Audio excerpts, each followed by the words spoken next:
এপ্রিলে কেন ফলে এই তারা ইলেকশনে এই মুক্তিযুদ্ধের প্রভাবকে খর্ব করার জন্য এপ্রিল মাসে নিয়ে গিয়েছেন। এবারে একটু আসি ডক্টর ইউনূসের নির্বাচন প্রসঙ্গে। তিনি কথা বলছেন, বহুদিনের প্রত্যাশিত বক্তব্য হয়তো এসেছে যে এপ্রিলে নির্বাচন।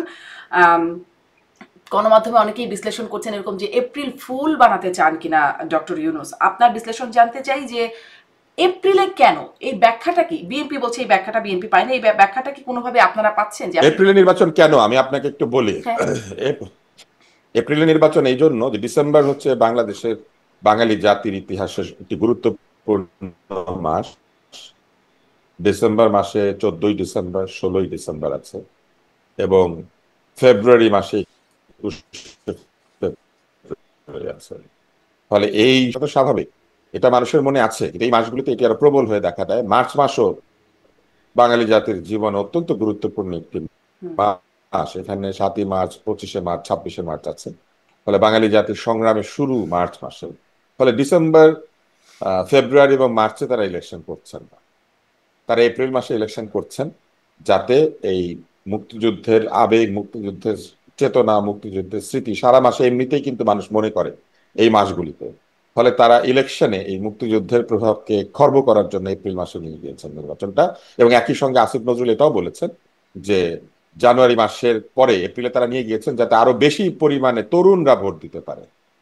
ফলে এই সরকার এটা ম্যানিপুলেট করার জন্য করেছে, তারা আরো বেশি সংখ্যক তরুণদেরকে ভোট দেওয়ার সুযোগ করে দিচ্ছেন। কারণ আপনার নিশ্চয়ই মনে আছে, সরকার প্রধান একটা বক্তৃতায় বলেছিলেন যে ভোটের বয়স 17 বছর করে দেন। তো ভোটের বয়স 17 বছর না করে যারা 17 ছিল তাদের 18 হওয়া পর্যন্ত অপেক্ষা করে তারপরে ভোটটা তারা দিয়েছেন এপ্রিল মাসে। এবং আসিফ নজরুল তার স্ট্যাটাসে এটা বলেছেন যে তরুণদের আরো বিস্তৃত অংশগ্রহণ, তরুণরা আরো বেশি ভোট দিবে, তো সেই জন্য তাতে তারা খারাপ কি? এপ্রিল মানে মাসে তরুণরা নির্বাচনটা যদি নিয়ে আরেকটু, গিয়েছেন। তরুণরা যদি এপ্রিলে ভোটটা, মানে এই বছরই না, ভোটাধিকার। খারাপ কিছু নাই। হ্যাঁ। না না, খারাপ কিছু নাই, কিন্তু আপনি যদি ইচ্ছাকৃতভাবে এই ভোটটাকে পিছিয়ে একটা জায়গায় নিয়ে যান শুধুমাত্র তরুণদের জন্যই, তাহলে তো নিশ্চয়ই এটা প্রমাণিত যে আপনি ভোটকে প্রভাবিত করার চেষ্টা করছেন, আপনি নতুন ভোটার নিয়ে আসার চেষ্টা করছেন। তো সেই চেষ্টা আপনি করবেন কেন? যেদিন ভোট প্রয়োজন সেদিন ভোট দিবেন। জি। যদি জুন মাসে নির্বাচন হতো তাহলে তরুণরা ভোট দিত। যদি যদি যদি এই নির্বাচনের সময়, অর্থাৎ অন্তর্বর্তী সরকার আসার 90 দিনের মধ্যে সংবিধানের নিয়ম অনুযায়ী নির্বাচন হতো, তখন কারা ভোট দিত?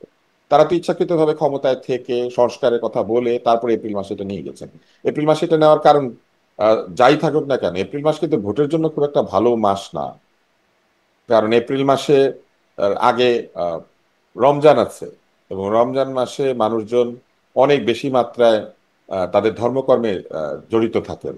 এবং ওই সময় নির্বাচনের প্রচারণা, ওই সময় নির্বাচনী ডামাডোল, তাই না? ওই সময় একদিকে তারাবির নামাজ পড়া হবে, আরেকদিকে মাইক বাজবে। ব্যাপারটা কি এরকম? রমজানের পবিত্রতা ক্ষুণ্ণ করার সমস্ত ব্যবস্থা তারা নিয়েছে। জি। আপনি বলছেন এপ্রিল নির্বাচনের জন্য ভালো সময় না। মানে নির্বাচনের সময় নিয়ে আমরা দেখেছিলাম তারেক রহমানকে খুব শক্ত ভাষায় বলতে যে ডিসেম্বরেই নির্বাচন হবে, হবেই। মানে তিনি সেভাবে বলছেন। বিএনপির এই অবস্থান ছিল। এখন বিএনপি একটা প্রতিক্রিয়া দেখাচ্ছে।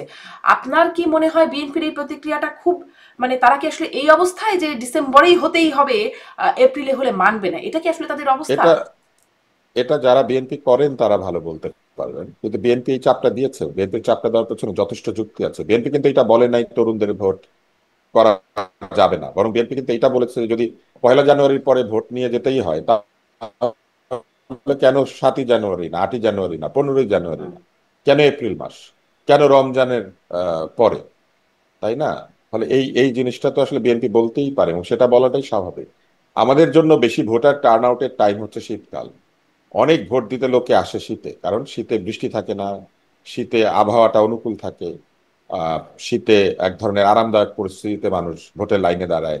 ভোটের লাইনে দাঁড়িয়ে ক্লান্ত হয়ে যাওয়ার পরিমাণ কম থাকে, ফলে ভোটার টার্ন আউটের জন্য শীতকাল একটা ভালো সময়। ফলে শীতে যদি ভোট হয় সেটা বিএনপি চাইতে পারে, এবং সেটা চাওয়া কোনো অন্যায় না।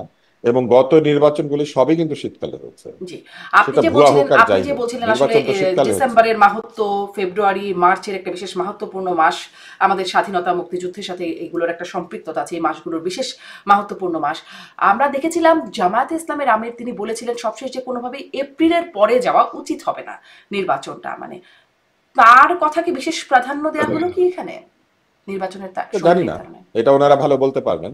জামাত ইসলামের আমিরের কথা তারা শুনবেন নাকি এখন লন্ডনে গিয়ে তারেক রহমানের কথা তারা শুনবেন। হুম। এটা তো এই ইন্টারিম গভর্নমেন্টের বিষয়, কিন্তু ইন্টারিম গভর্নমেন্ট যে নানান ভাবে ইলেকশন নিয়ে ধানাই পানাই করেছেন সেটা তো পরিষ্কার। ইলেকশন বিষয়ে তাদের ধানাই পানাই তো প্রমাণিত, তাই না? শেষ পর্যন্ত বাধ্য হয়ে তারা এপ্রিলে ডেট দিয়েছেন, বলেই যাচ্ছিলেন তারা জুনের 30 তারিখের মধ্যে ভোট হবে, এটা তারা বলে যাচ্ছিলেন, তারা তারিখ দিচ্ছিলেন না। এবং যখন তারিখ দিয়েছেন, সেটা কাকতালীয় ভাবে হোক অথবা ইচ্ছাকৃত ভাবে হোক, সেটা জামাতের আমিরের দাবির সঙ্গে মিলে গিয়েছে। এখন ইন্টারিম এটার উত্তর দিবে যে তারা কি জামাতের কথা শুনে এটা করেছেন নাকি তারা বিএনপির কথা শুনবেন।